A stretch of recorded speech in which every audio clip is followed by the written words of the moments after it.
Now, 41 NBC Sports from the Jeff Smith Ford of Byron Sports Center. It's time for Friday Night Football scores and highlights. You're in the end zone. Brought to you in part by Ortho Georgia, the Sanford Company, Capital Cycle, and Dent Doctor of Macon. With Bill Shanks and Tucker Sargent.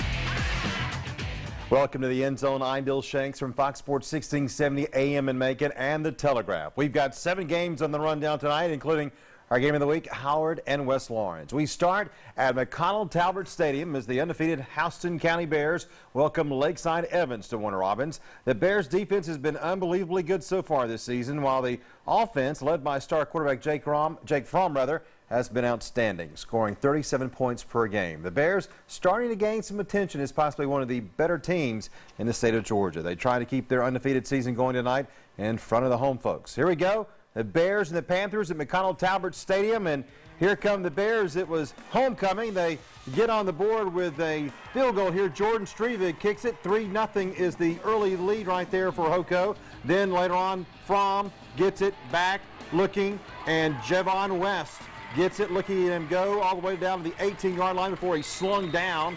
And you might see the next play. Fromm hands it off Chris Brinson, and he's going to get in that end zone. Ooh, almost a hit there. 10-0 is the score. Hoco out on top in the first quarter. The rains would come. Look at the umbrellas there, Chris Simmons.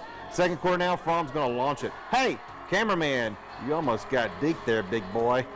Meeting after the show. Touchdown, Darian Anderson with it in there for the 6 points. It's 17-0 with the rain still falling. Here we go now later in the second quarter. Fromm back, looking.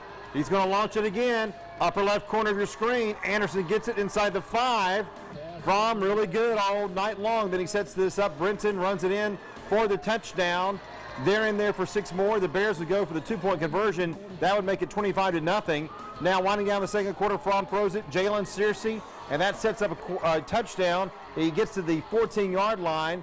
Fromm again is going to put it in the air to Searcy, but it's going to be intercepted to finish out the half, but that's okay. The Bears win this one easily, folks, by the score of 39-0. They are now 5-0 and are at Cross Creek next week.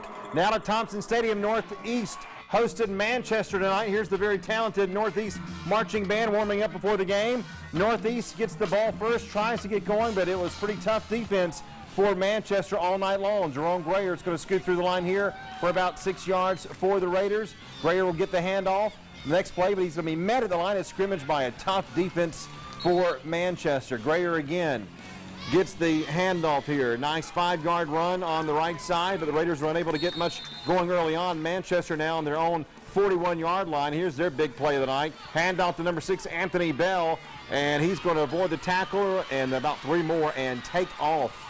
He was so fast he made me fuzzy a little bit. Long touchdown run. That went for 2 points there, and they would get it on this next play as they would get in for 2 more points, and they would be up 8-0 after this 2-point conversion. This was all Manchester. The Raiders would lose this game by the score of 40-10, and they are struggling so far on the season as they are now 0-5. Now to Forsyth. Mary Persons Open Region 2 Quad A action against the Perry Panthers tonight. There's those crazy fans at Dan Pitt Stadium, and the Bulldogs are coming through with a little bit of fog.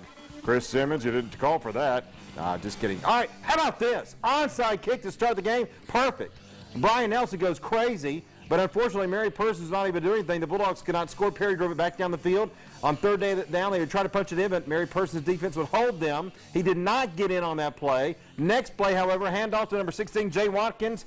He gets in on that one. Touchdown, Panthers. He's in for the score, and that would put the Panthers on the board 7-0 after the PAT. They would get those Perry fans pumped up there as they traveled up I-75 for this game. But Mary Persons would come back out on offense and would get to work. They are a very good team. Second quarter now. They change sides, hand off to Zach Horry, and he's going to score. Get in there for the 6 points. After the PAT, that would tie the game at 7. Here's a good defensive play coming up by Mary Persons as Perry back to pass looking, and it is intercepted by the Bulldogs. They cannot take advantage. It was a defensive game first half, but guess what happened in the second half? Mary Persons would run away with it with a big win, 42-14. They are now 5-0. They are off next week. Perry falls to 1-4. They host Howard next Friday night. Up next, home games for FPD and a couple of Region 2 games in AAA. More of the End Zone right after this. You're watching the